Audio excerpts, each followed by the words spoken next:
In this lesson, we discuss general global illumination settings in the global illumination rollout. This is the same scene from the lighting section when we were discussing skylight portal and IES lights. If I go to my render settings in the V-Ray tab and global switches rollout, as you can see, I have override material enabled, but I have excluded the chair, the lamp, and the curtains from the override. Also, I have two hidden spheres here. One of them is this reflective sphere, which has a reflective material applied to, and the other one is this refractive sphere, which has a transparent refractive material applied to. We'll be using them when the time comes. These spheres are also excluded from the override material. Now, let me show you a render of the scene with these current settings. So that is what we have right now. Let's get started with the parameters. In the GI tab and global illumination rollout, you can find some general settings that control different GI related things. Make sure the interface is set to expert so we can see all the options. First, we can enable and disable GI. Next, we can define our primary and secondary GI engines, obviously. Then we have two separate multipliers for the primary and secondary engines, and they determine the amount each one of these engines contribute to the overall illumination of the scene. The default of 1 is the physically accurate one, but you can adjust these multipliers if need be, which is not that often.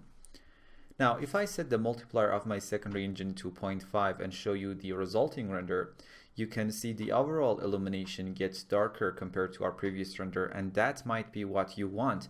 But in most cases, as I mentioned, you need to leave these multipliers to 1 so you would get a physically accurate solution. Okay, let's set the secondary multiplier back to 1.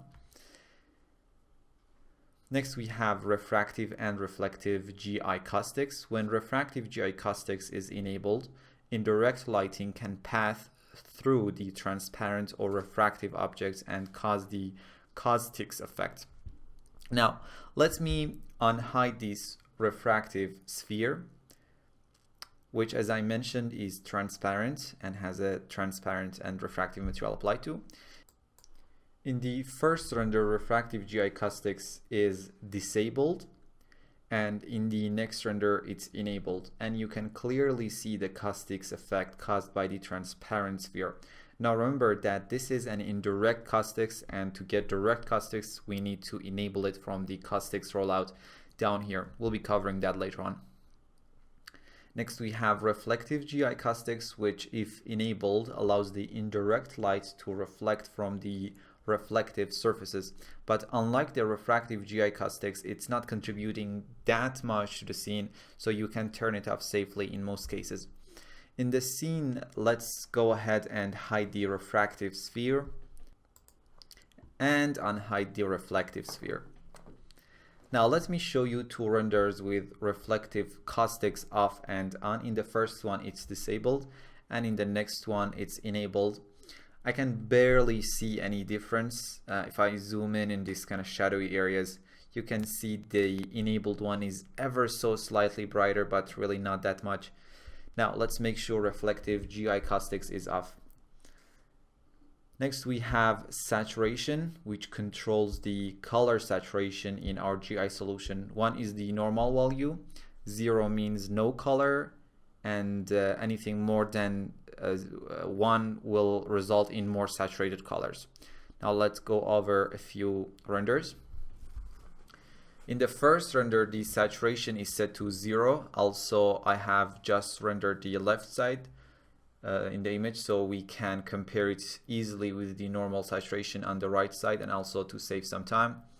When the saturation is set to 0, you can see we have absolutely no color coming from the GI solution, only shades of gray. When the saturation is set to 1, we have a normal render, and when set to 2, the saturation is twice and we get more saturated colors from the GI solution. Let's make sure the saturation is set to 1 again. Next, we have contrast, which controls the overall contrast in our GI solution.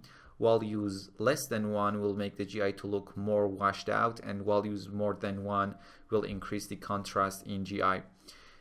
We have contrast base, which is the base for the contrast boost, and it determines the unchanged GI value based on which the contrast alters. Now let's go through some renders, and in these ones I also only rendered the left side. In the first render, the contrast is 0 and we get an absolutely uniform GI solution. If I go to the GI path, you can see that a bit better. Then the contrast was set to 1 and 2. And now as you can notice, we have a lot more contrast. Let's set the contrast back to 1. Next we have ambient occlusion, and if we enable it, we will be adding an ambient occlusion effect to the overall GI solution. Basically, ambient occlusion is a black and white map where the corners and closed surfaces are black and the flat areas are white. Now imagine multiplying that map over the image, so the corners and detailed areas are going to get darker. Now let's enable ambient occlusion. Here first we have the value that controls the amount of ambient occlusion, so let me show you a few renders with different ambient occlusion values.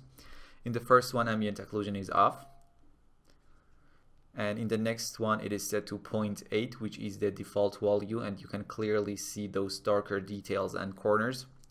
And in the next one it is set to 2, and now it's a lot more obvious and exaggerated.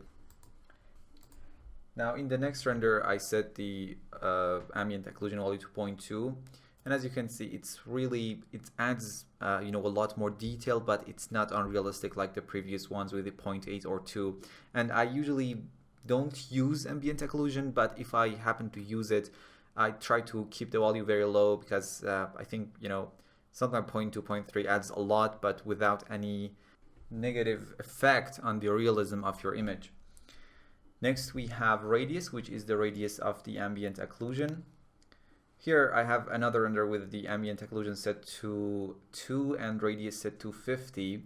And as you can see, compared to this render with the value of 2 and radius of 10, the effect is a lot more spread. And the subdiff parameter, which controls the quality of the effect, and higher number result in less noise in the final render. So that's about general GI settings, and I will see you in the next lesson.